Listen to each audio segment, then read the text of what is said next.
Assalamualaikum warahmatullahi wabarakatuh. Selamat pagi sahabat literasi. Pada pagi hari ini kita akan mengulas buku luar biasa, yaitu tentang Al-Hikayat Qabla Naum atau cerita pengantar tidur.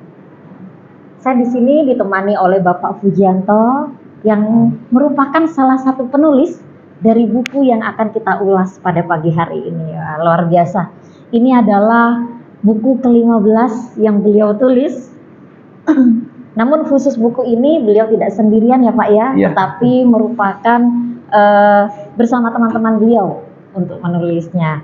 Nah, ketika buku ini merupakan cerita pengantar tidur, sepertinya ini akan lebih fokus pada saya sebagai seorang ibu, Pak. Betul. Nah, betul.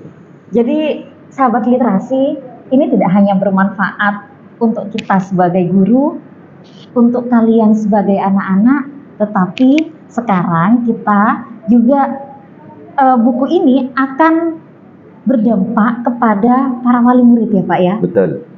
Yang insya Allah ketika dilakukan akan merubah secara lambat laun anak kita menjadi orang-orang yang berkualitas. Insya Allah. Baik, kita langsung mulai saja sahabat literasi. Monggo Pak Fuji untuk memaparkan hasil dari buku ini apa saja. Monggo. Monggo. Terima kasih. Assalamualaikum warahmatullahi wabarakatuh. Waalaikumsalam warahmatullahi wabarakatuh. Ibu Titin yang luar biasa dengan program yang luar biasa ini. Pada kesempatan kali ini saya tertarik untuk berliterasi ria bersama teman-teman dalam buku Al-Hikayat Qabla Naum. Bentuknya seperti ini, Al-Hikayat Qabla Naum. Buku ini dicetak atau terbit pada tahun 2022 yang dicetak oleh Tema Litera. Itu kebetulan di Kabupaten Mojokerto penerbitnya ini. Sedangkan buku ini berjudul Al-Hikayat Qabla Naum. Kalau di Indonesiakan itu adalah cerita pengantar tidur. Buku ini adalah ditulis oleh beberapa guru bahasa Arab di Provinsi Jawa Timur. Ceritanya para guru ini berkumpul punya frekuensi yang sama, ketertarikan yang sama, Ibu. Ketertarikannya adalah mereka senang menulis. Kemudian berpikir, apa ya sumbangsi kita untuk generasi ke depan kita yang kelihatannya sudah dirasa hilang dari tempo-tempo dulu. Salah satunya adalah ternyata cerita pengantar tidur itu. Dulu orang tua akrab dengan anak. Bapak ketika sambil jalan-jalan bercerita. Juga ada pesan moral di belakang. Ibu mau menidurkan anaknya itu bercerita tentang pesan moral juga di belakangnya. Bahkan ada yang sambil wiridan itu. Iya, betul. Berarti mungkin karena banyak orang berkualitas yang sekarang sudah apa ya Pak ya, sudah banyak istilah dewasa di usia sudah 30 ke atas yang sukses-sukses. Mungkin salah satunya karena cerita pengantar tidur ya Pak? Mungkin karena itu salah satunya. Bisa jadi Pak. Karena ini mereka anak-anak sudah dididik dari kecil, diberikan mental positif. Bagaimana supaya sabar, syukur, itu semua dijalani. Dan itu adalah salah satu isi dari buku pengantar tidur ini. Ya, Pak. Buku pengantar tidur ini setelah saya baca karangan dari teman-teman se-Jawa Timur, ada yang dari Malang, ada yang dari Mojokerto, Jember, Probolinggo, kemudian Trenggalek. Dalam satu buku ini menceritakan tentang hal nilai positif yang diharapkan bagaimana orang tua juga mengajarkan, mendekati secara personal, emosional anaknya, jangan terlalu jauh gitu. Orang tua jangan terlalu jauh dengan anak secara emosional, sosial, psikologi. Kemudian ada pesan-pesan moral yang ditanamkan, yang itu kalau di sekolah mungkin kurang. betul. Atau mungkin tidak didapatkan karena kan lebih pada cerita ya Pak ya. Iya, betul. Kira-kira bisa menceritakan salah satu cerita pengantar Oke. tidur yang paling menarik Pak. Nah, saya di sini ada sebuah ceritanya, ini terbagi dua Ibu. Iya.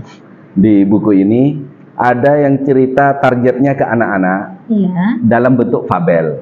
Oh, dalam bentuk fabel. Jadi tentang binatang. Kemudian ada juga cerita tentang hikmah dari perjalanan seorang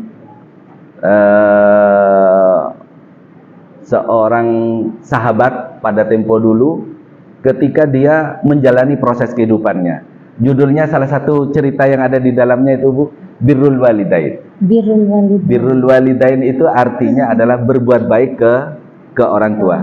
Ini kebetulan ditulis oleh Mas Budi Mahfud dari Man Bangkalan. Salah seorang guru dari Man Bangkalan.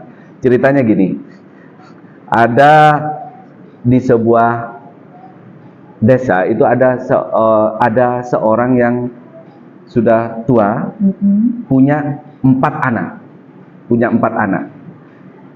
Anak yang pertama itu namanya Ahmad. Anak kedua Idris, ketiga Zaid, dan keempat Soleh. Yang anak yang pertama ini tawadhu, berbakti ke orang tua. Ketika orang tuanya sakit, dia selalu yang melayani. Ketika orang tuanya merasa haus, dia langsung mengambilkan minum. Ketika lapar, dia mengambilkan tanpa makannya. diminta, Pak. Tanpa diminta. Kenapa? Karena anak ini sudah melihat, oh, bapak ini paling sekarang sudah saatnya makan, dia segera. Masya Allah. Nanya dulu ke bapak, makan ya. Ketika bapaknya mengangguk, dia langsung segera. Sampai suatu akhirnya karena bapaknya ini sudah sakit-sakitan Ibu, kemudian ternyata Allah sudah berkehendak lain memanggil sang ayah. Kemudian anak yang bernama Ahmad ini tetap merawat orang tuanya sampai mengantarkan ke liang lahat, ke kuburan. Sementara 3 anak yang lain Ibu, 3 anak yang lain sibuk mengatur dan membagi warisan. Ada 4 anak, yang anak pertama ini selalu merawat orang tuanya, yang 3 ini sibuk. Orang tuanya dalam proses pemakaman, anak ini sudah membagi warisan. Sibuk untuk membagi warisan. Endingnya setelah hari ke-7, ternyata si Ahmad ini mendapatkan warisan paling sedikit. Mendapatkan warisan paling sedikit. Sampai proses selesai, si Ahmad menerima, sudah meskipun saya anak tertua, kata Ahmad, anak pertama, yang penting adik-adik saya sudah bahagia dan rukun, hidup guyup, rukun, tidak ada pertengkaran. Silahkan. Tapi apa yang terjadi Ibu? Kemudian si Ahmad ini bermimpi, dalam mimpinya sang ayah datang. Nah, ayah sudah bahagia di sini dengan wajahnya yang cerah gitu ya. Kemudian sang ayah, nak, tolong besok kamu ke pasar beli ikan di pojok yang sebelah sana. Yang penjualnya adalah seorang nenek. Si Ahmad, alah ini paling bunga tidur, mimpi sekali, nggak percaya. Hari berikutnya mimpi lagi Ibu. Yang datang bapaknya lagi, lebih ceria lagi, lebih cerah lagi. Dengan petunjuk yang sama, suruh membeli ikan. Sampai di hari yang ketiga dia bermimpi lagi, sampai ke sana akhirnya dia beli Ibu. Ikannya dibeli, apa yang terjadi? Yang terjadi adalah ikannya itu dibeli, dibawa pulang ke rumah, kemudian dimasak oleh sang istri. Ketika dibuka itu, ternyata di dalamnya ada mutiara, 5 mutiara itu. Masya Allah. Dan ketika mutiara itu dijual, melebihi warisan orang tuanya yang dibagi itu. Inilah hikmah luar biasa bagaimana kita berbuat baik, berbakti ke orang tua. Allah itu tidak tidur. Allah akan memberikan yang terbaik untuk anak-anaknya. Luar biasa sahabat literasi ya. Dari cerita Pak Fuji, jujur saya merinding gitu karena saya pribadi itu masih memiliki kedua orang tua. Alhamdulillah kedua orang tua dari saya pribadi masih lengkap Bapak. Kemudian suami saya juga masih lengkap dan berarti ini saya harus lebih banyak berbakti lagi karena saya masih merasa kurang ini Bapak. Seperti itu. Kalau ke orang tua nggak ada lebihnya Bu. Iya, nggak ada lebihnya ya Pak. Dalam urusan berbakti ya. Dalam urusan berbakti. Nah, sahabat literasi, satu cerita saja itu membuat saya pribadi melakukan refleksi, melakukan apa yang perlu saya lakukan ke depannya untuk kedua orang tua saya. Apalagi ketika saya membaca kumpulan buku ini, ada berapa cerpen Pak? Buku cerita Pak? Di sini ada 20 cerita. Oh, 20 cerita. 20 cerita.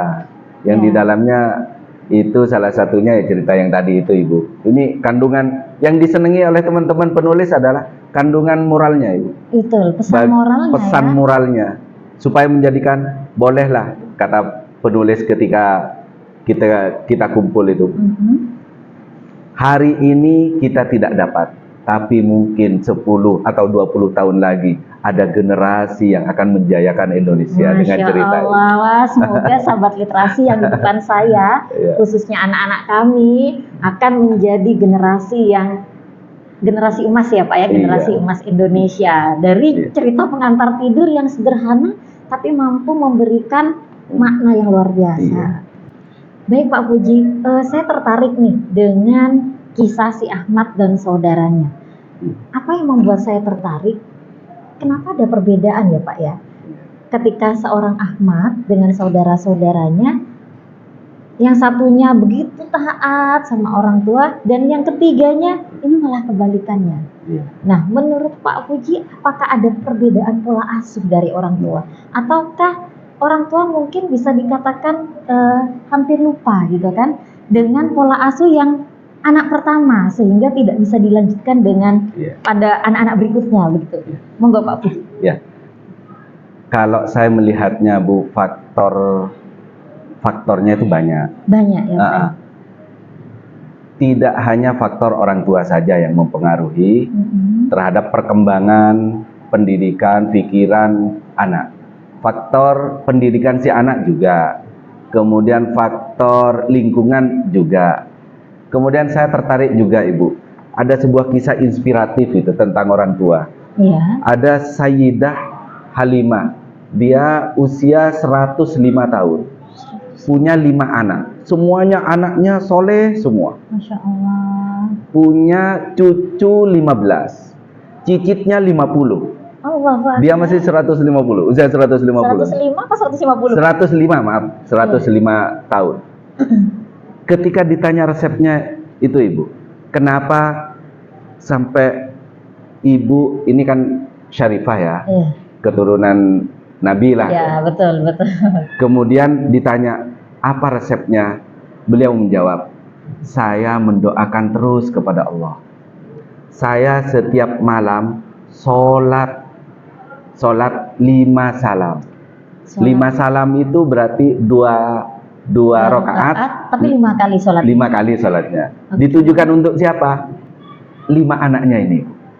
Oh, jadi satu sholat untuk si A. Satu sholat untuk si A, satu sholat untuk si B. Sehingga anak-anaknya soleh.